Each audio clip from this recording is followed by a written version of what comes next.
वाह मतदाता भाइयों, मैं न किसी पार्टी का हूँ और न ही मुझे चुनाव में इंटरेस्ट है। मैं आज जज्जी भैया के समर्थन में सिर्फ इसलिए आया हूँ क्योंकि मैं इनके व्यक्तित्व व इनकी योग्यता से प्रभावित हुआ हूँ, न कि यहाँ मुझे बुलाया गया है।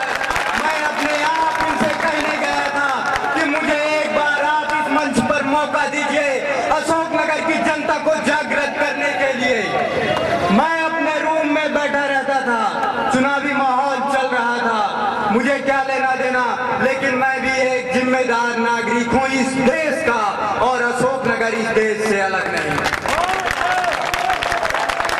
मेरे दोस्तों ने इसके पहले भी बताया था कि इस शहर में जो भी विकास कार्य हुआ है, सबसे पहले नगर पालिका अध्यक्ष के रूप में जब जज्जी भैया आए हैं तो उन्हीं ने किया है।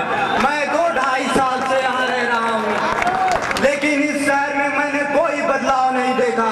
सिर्फ एक बदलाव जरूर देखा हूँ कि लोगों के नए नए मकान बनते हैं, उसमें अगर कोई नेता या कोई पार्टी अपना हक बताए तो यह बिल्कुल झूठ है। और दूसरी बात, इस भाजपा की बात, सशक्त भाजपा, विकसित अशोकनगर, विकसित तो अपना राष्ट्र नहीं तो फिर यह अशोकनगर नहीं।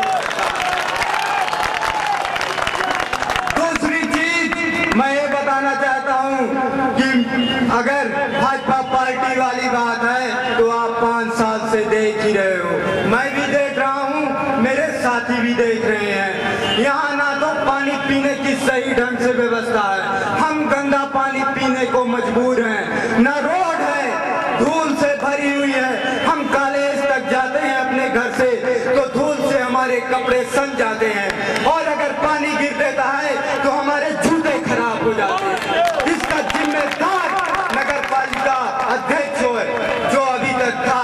तो अगर आप अशोकनगर का विकास करना चाहते हैं तो आप भरोसेमंद आदमी को चुनिए जिनको आप आजमा कर देख चुके हैं। और रही कांग्रेस पार्टी वाली बात, तो आप देख ही चुके हैं कांग्रेस पार्टी को, जो कि कभी नजर नहीं आते।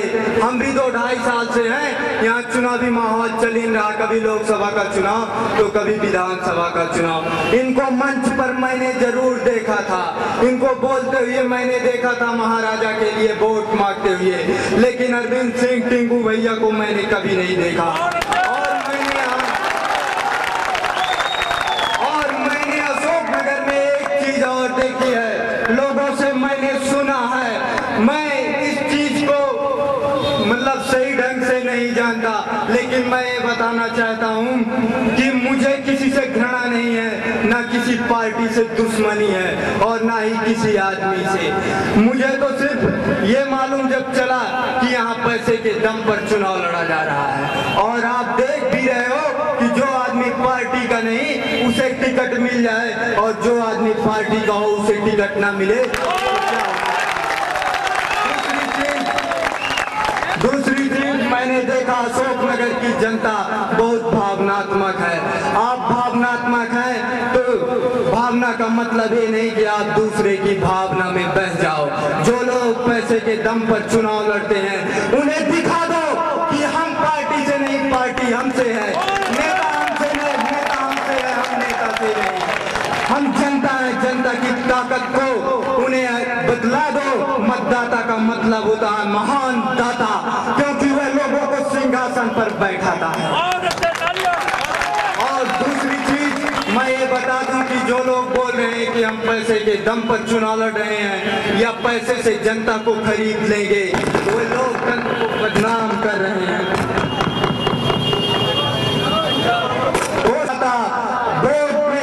अपनी आत्मा को देता है, और कितना भी गरीब हो उसकी आत्मा, वो उसका ईमान कोई भी नहीं खरीद सकता। और मेरे प्रिय अशोकनगर वासियों, मैं इस मंच पर आज खड़ा हूँ तो सिर्फ इसी चीज की बदौलत कि यहाँ पैसे और दंभ के नाम पर, छल के नाम पर चुनाव लड़ा जा रहा है, जो कि हर एक भारतवासी का कर्तव्य होता है कि इसका डटकर विरोध करे। और मैं भी एक भारतवासी हूँ, मेरा यहाँ का नाता मिट्टी से है, मुझे यहाँ की मिट्टी की सुगंध प्यारी है, क्योंकि जब पानी गिरता है तो इस मिट्टी की सुगंध मेरे गांव की मिट्टी की सुगंध से मिलती है, वह हमें जोड़ती है, तुम लोगों का प्रेम जोड़ता है। मैंने अशोकनगर में क्या देखा? कोई भी बदलाव नहीं, सिर्फ भाषणबाजी देखी है लोगों की। तो जब आपके सामने सही, और दूसरी चीज, नगर पालिका अध्यक्ष का चुनाव पार्टी के नाम पर नहीं होना चाहिए, क्योंकि पार्टी का चुनाव तो राष्ट्रीय स्तर और प्रदेश स्तर तक तो सही लगता है। हमें लगता है कि आप इतने सक्षम हो कि अपने व्यक्तित्व का चुनाव कर सकते हो। जो लोग पैसे के दम पर चुनाव लड़ रहे हैं वो शायद भूल गए हैं लोकतंत्र को लाने में कितनी कुर्बानियां देनी पड़ी हैं। वो सारे सीधे शहीदों का अपमान कर रहे हैं, उनको सजा तक मिलनी चाहिए, और उनको सबसे बड़ी सजा यही होगी कि इस शहर से एक भी वोट ना मिले, एक बछड़ा दो कि हम बिके हुए लोग नहीं, हम गुलाम नहीं, हम आजाद हैं, और हम आजाद हैं। हम किसी पार्टी के द्वारा थोपे हुए जनप्रतिनिधि को स्वीकार नहीं कर सकते।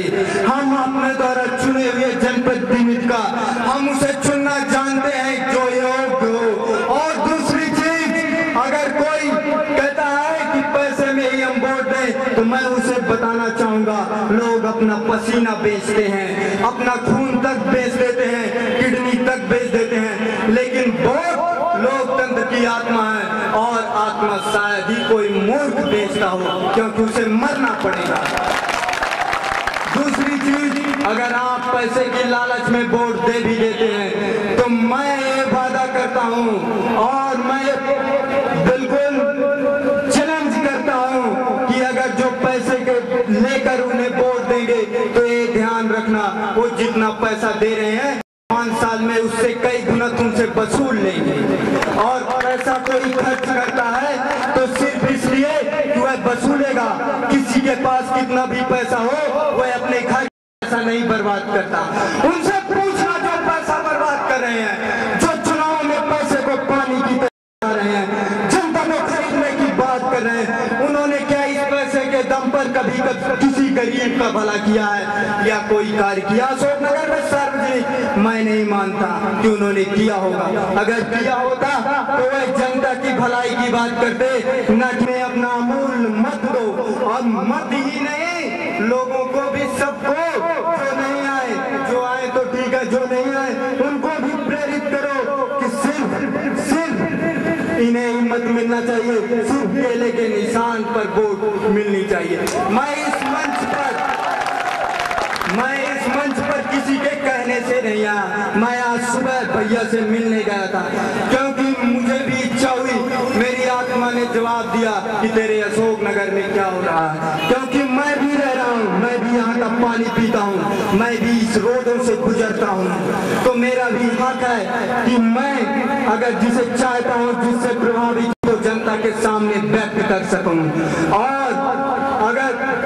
और मैं अगर प्रभावित हूँ, सिर्फ 2 साल में इनसे मेरी कभी मुलाकात नहीं हुई, ना ही मैं कभी मिलना चाहा, और ना ही मुझे किसी से कोई मतलब है, मुझे तो चले जाना रहना आपको है। तो आपको सोचना अपनी अंतरात्मा में कि जब एक बाहर का लड़का यहाँ आकर के किसी से प्रभावित हो सकता है, तो आपको भी प्रभावित होना चाहिए, और